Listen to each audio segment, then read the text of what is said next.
Informasi lainnya pemirsa, berkas perkara 2 oknum TNI yang menembak polisi di Waikanan, Lampung diserahkan ke Denpom 2 Lampung ke Auditorat Militer 104 Lampung. Berkas tersebut telah dinyatakan lengkap dan siap disidangkan.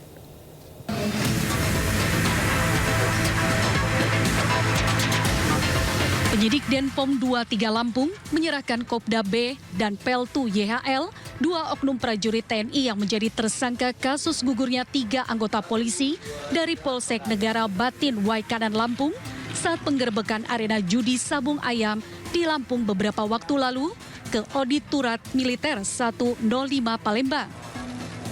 Selain menyerahkan tersangka, Denpom 23 Lampung juga menyerahkan berkas perkara kedua tersangka dan barang bukti berupa senjata api ilegal. Penyerahan dilakukan karena berkas perkara kedua tersangka dinyatakan lengkap atau P21. Menurut keterangan dan Denpom 23 Lampung, 2 berkas tersangka merupakan 2 tindak pidana berbeda. Berkas perkara tindak pidana menghilangkan nyawa orang, pembunuhan, kepemilikan senjata api ilegal dan perjudian yang dilakukan oleh diduga tersangka Kopda Basaksan. Jadi 340, 2338, Undang-Undang Darurat dan Pasal 323. Berkas satunya tersangka Peltus Yun Hedubis itu perkara perjudian 303. Kami untuk dilimpahkan ke pengadilan militer, kami akan membuat namanya surat dakwaan. Nah, surat dakwaan ini sama skepera kami limpahkan kepada pengadilan militer, dan pengadilan militer nanti kami informasikan juga ya kepada rekan media kapan kami akan menyerahkannya. Secepatnya kita akan proses. Sebelumnya pada 17 Maret 2025 lalu, Kopda B diduga menembak 3 orang polisi dari Polsek Negara Batin Waikanan Lampung saat menggerebek arena judi sabung ayam. Akibat penembakan itu, 3 anggota polisi tersebut gugur. Dari Palembang, Sumatera Selatan, Kuntur iNews melaporkan. Di tengah menguatnya isu pemakzulan Wakil Presiden Gibran Rakabuming Raka, sejumlah purnawirawan TNI Angkatan Darat mendatangi Presiden Prabowo Subianto di Istana Negara pada hari ini.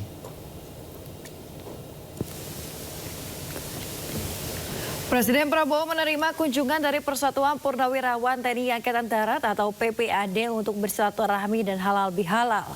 Perwakilan PPAD yang dipimpin oleh PLT Ketua Umum Majen Purnawirawan Komarudin Simanjuntak memasuki kompleks Istana Kepresidenan pada Rabu siang.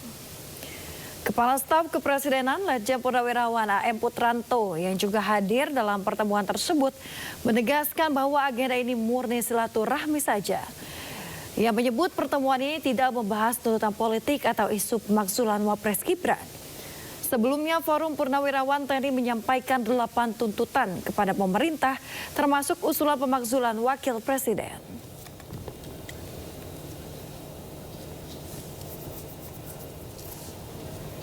Kita beralih ke informasi lain, pemirsa. Hati-hati jaga data pribadi Anda. Polres Subang, Jawa Barat berhasil mengungkap kasus pencurian data pribadi milik peserta BPJS Ketenagakerjaan. Pelaku pun menguras sebuah dana jaminan di hari tua BPJS Ketenagakerjaan milik korban.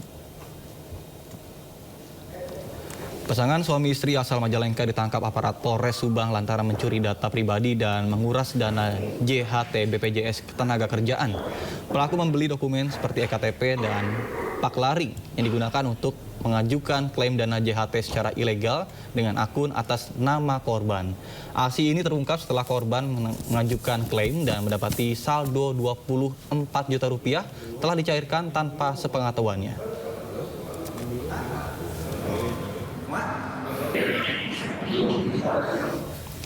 Gubernur Jawa Barat Deddy Mulyadi disebut gubernur konten oleh Gubernur Kalimantan Timur Rudy Masud. Momen tersebut terjadi saat rapat dengan sejumlah gubernur di Komisi 2 DPR.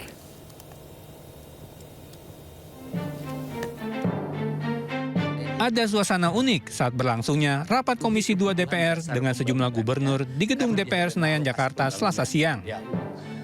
Ketika Gubernur Kalimantan Timur Rudy Masud mendapat kesempatan untuk berbicara, dengan nada bercanda, ia sempat menyebut Gubernur Jawa Barat Deddy Mulyadi dengan istilah gubernur konten. Karena gubernur yang hadir hari ini, Kang Deddy, Gubernur konten.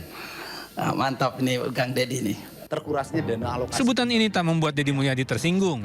Saat tiba gilirannya berbicara, Deddy pun merespon sebutan gubernur konten tersebut dengan memaparkan keberhasilannya menekan biaya belanja rutin iklan Pemprov. Tak tanggung-tanggung, dengan konten medsosnya, Deddy mengaku berhasil menekan belanja iklan dari 50 miliar rupiah menjadi hanya 3 miliar rupiah saja. Dan terakhir tadi Pak Gubernur Kaltim mengatakan gubernur konten, alhamdulillah. Dari konten yang saya miliki, itu bisa menurunkan belanja rutin iklan. Biasanya iklan di Pemprov Jabar kerjasama medianya 50 miliar. Sekarang cukup 3 miliar tapi viral terus. Terima kasih. Gubernur Jabar Deddy Mulyadi memang kerap memanfaatkan media sosial saat terjun dan bertemu langsung dengan masyarakat. Langkah ini dinilai efektif karena dengan viralnya tayangan media sosial miliknya, banyak warganet yang menyaksikan sepak terjang gubernur berusia 54 tahun itu mengkampanyekan program-program pemerintah provinsi. Lagi-lagi Gubernur Jawa Barat Deddy Mulyadi memberikan gebrakan baru. Deddy berencana mewajibkan KB pria atau vasektomi sebagai syarat penerima bantuan sosial di Jawa Barat.